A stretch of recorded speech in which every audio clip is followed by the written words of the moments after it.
দর্শক, মধ্যরাতে আমরা গোপালগঞ্জ থেকে যুক্ত হয়েছি এবং আপনাদেরকে দেখানোর চেষ্টা করছি মধ্যরাতে যেই কারফিউর পরিস্থিতি রয়েছে। মূলত আজকে সন্ধ্যে নাগাদ প্রধান উপদেষ্টার প্রেস সচিব শফিকুল আলম তিনি কিন্তু বলেছেন আজকে রাত 8টা থেকে আগামীকালকে সন্ধ্যা 6টা অবধি গোপালগঞ্জ এলাকা জুড়ে কারফিউ জারি করা হয়েছে। আমরা সেই কারফিউর সর্বশেষ পরিস্থিতি জানাতে এই মুহূর্তে আপনাদের সাথে যুক্ত হয়েছি। আমরা রয়েছি গোপালগঞ্জ সদরে এবং যেখানে মূলত আজকে দিনব্যাপী যেই রক্তক্ষয়ী সংঘর্ষ ঘটনা ঘটেছে ঠিক এই জায়গাটিতেই কিন্তু এনসিপির নেতাকর্মীদের গাড়ি বহর আটকে দিয়েছিল আওয়ামী লীগের নেতাকর্মীরা এবং তারা এখানে গাড়ি বহর আটকে দিয়েই শুধু ক্ষান্ত হননি, একের পর এক ইট পাটকেল নিক্ষেপ এবং সেনা সদস্যদের সাথে ধাওয়া পাল্টা ধাওয়ার ঘটনা ঘটেছে এবং সেই ঘটনা কিন্তু এখন অবধি 4 জন নিহতের তথ্য কিন্তু আমাদের হাতে এসেছে এবং আমরা এই মুহূর্তে রয়েছি ঠিক গোপালগঞ্জের সেই জায়গাটিতে, যেই জায়গাটিতে আজকে পুরো দিনব্যাপী এই ধাওয়া পাল্টা ধাওয়ার ঘটনা ঘটেছে। আমার সামনে যে ব্রিজটি এই মুহূর্তে দেখতে পাচ্ছেন এই ব্রিজটির উপরেই কিন্তু আওয়ামী লীগের নেতাকর্মীরা অবস্থান নিয়ে দাঁড়িয়েছিল এবং ঠিক যেই জায়গাটিতে এই মুহূর্তে যে বাসগুলো রয়েছে মূলত এগুলো এনসিপির নেতাকর্মীদেরকে বরণ করতেই তাদের জন্য যেই বিশাল আকৃতির গেটটি বানানো হয়েছিল সেই গেটের বাস কিন্তু এই মুহূর্তে এখানে খুলে ফেলে রাখা হয়েছে এবং আমরা দেখতে পাচ্ছি ঠিক যেই গোপালগঞ্জ সদরের যেই পৌরসভার সামনের যে সড়ক রয়েছে সেই সড়কে থেকে কিন্তু এই মুহূর্তে আপনাদেরকে দেখানোর চেষ্টা করছি। জুলাই পদযাত্রা 1 তারিখ থেকে জাতীয় নাগরিক পার্টির নেতৃবৃন্দরা শুরু করলো। তারা কিন্তু আজকে সকাল 11টা নাগাদ এই গোপালগঞ্জে এসে উপস্থিত হওয়ার কথা থাকলেও তারা দুপুর 1টা নাগাদ উপস্থিত হয় এবং তারা উপস্থিত হওয়ার আগ অবধি এখানে যেই আইনশৃঙ্খলা বাহিনীর সদস্যরা নিরাপত্তার দায়িত্বে গতকালকে রাত থেকে এখানে কাজ করছিল তাদের একটি গাড়ি বহরে সকাল নাগাদ আওয়ামী লীগের নেতাকর্মীরা আগুন ধরিয়ে দেয় এবং সেই গাড়িটিকে আগুন ধরিয়ে দেওয়ার পর যেই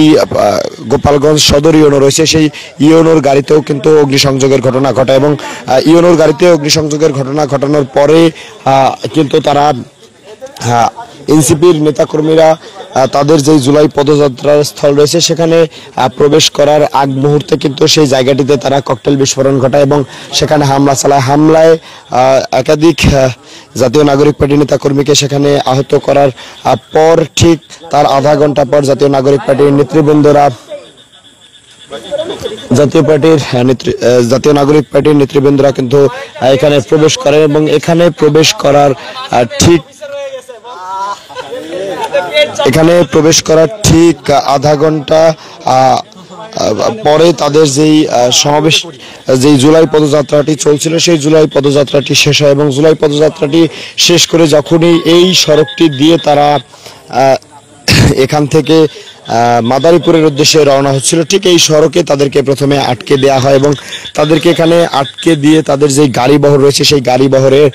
ককটেল বিস্ফোরণের ঘটনা ঘটায় এবং শুধু ককটেল বিস্ফোরণই নয়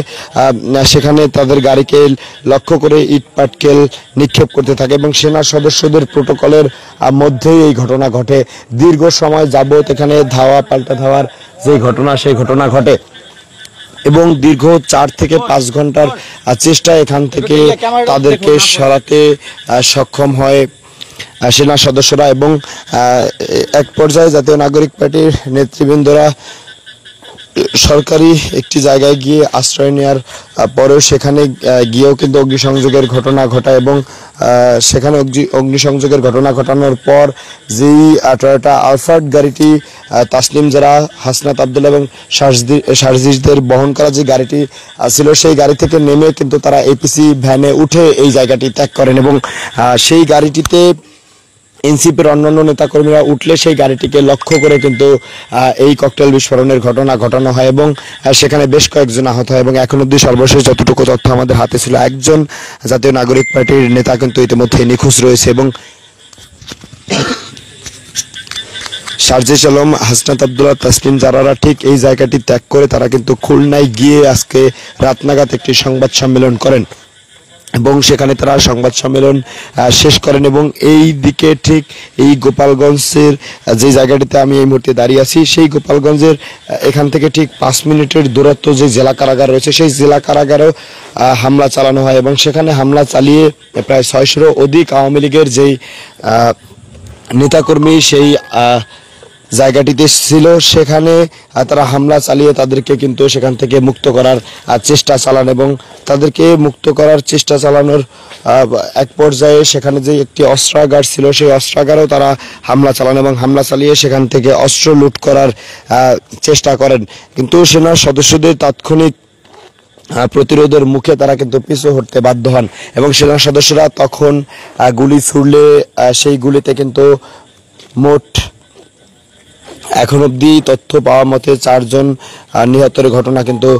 ঘটেছে। এবং আমরা এই মুহূর্তে রয়েছি ঠিক এনসিপির জুলাই পদযাত্রার জন্য যে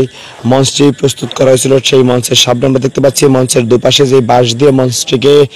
দাঁড় করানো হয়েছিল, সেই পুরো মঞ্চটির বাসগুলো কিন্তু ইতিমধ্যেই রাস্তায় খুলে ফেলে রাখা হয়েছে এবং রাস্তার উপরে যে ডিভাইডারগুলো দেওয়া ছিল, সেই ডিভাইডারগুলোকেও কিন্তু সড়কের ঠিক মাঝ সড়কে ফেলে রাখা হয়েছে। দর্শক, আগামীকালকে এই আজকে দিনব্যাপী এখানে যে রক্তক্ষয়ী সংঘর্ষ চলছিল, সেই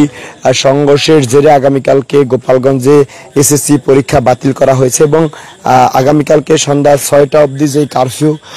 সেই কারফিউ কিন্তু চলবে, সেটি জানিয়েছে প্রধান উপদেষ্টার প্রেস সচিব শফিকুল আলম। দর্শক, মধ্যরাতে কারফিউর সর্বশেষ তথ্য জানাচ্ছিলাম আমি তোফায়েল আহমেদ, বাংলা নিউজ 24, ঢাকা।